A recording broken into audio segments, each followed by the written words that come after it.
Something sweet is back in the kitchen. I didn't think I would be, but it's hard to stay away. This morning I'm going to make some cream cheese cookies, and we'll go through that recipe in a few minutes. But as I was getting ready to start doing that, I decided to do a little experiment with measuring.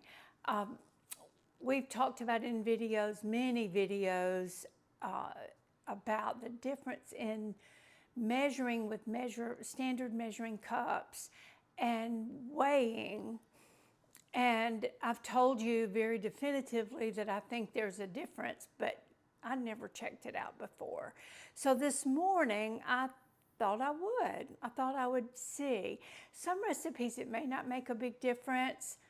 Others, particularly delicate baked goods, it very well could make a difference. So I just wanted to show you the difference in what I found when I was measuring. This recipe calls for 1 cup or 200 grams, I believe, of granulated sugar.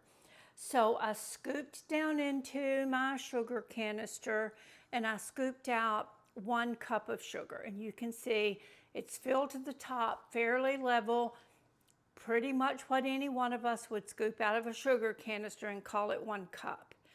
Then I weighed 200 grams of sugar, and I want you to look down, and that is not a full cup. You see it didn't fill it up. Probably 1/8 of a cup difference in how much sugar we're actually going to use in this recipe. So I'm not telling you got to weigh things. I'm telling you there's a difference. And I was rather gratified to find that out. I did the same thing with flour. Let me see.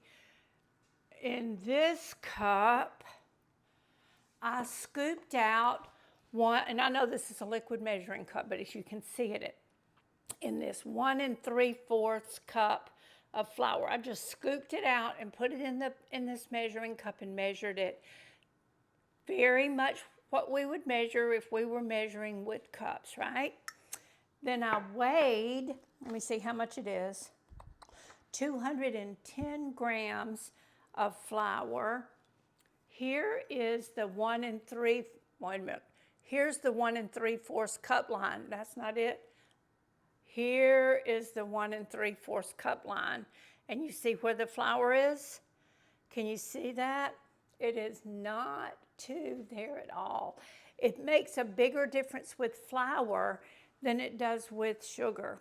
So particularly if you're making a cake or something that the texture is going to be very important, I think you're going to get a more accurate measure by weighing your ingredients rather than measuring them.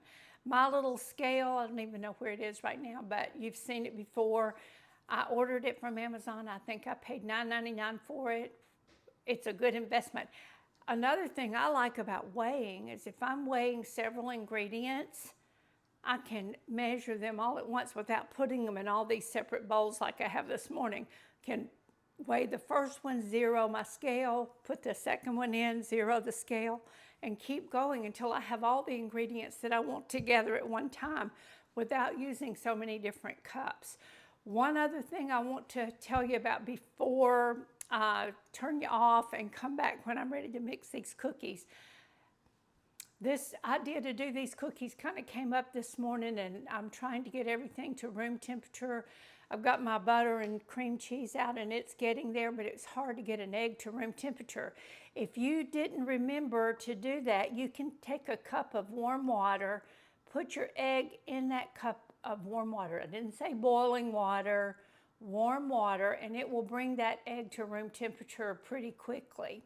So I've done that. I've got all my ingredients laid out, and I will bring you back in just a minute to show you how we're going to mix these cookies.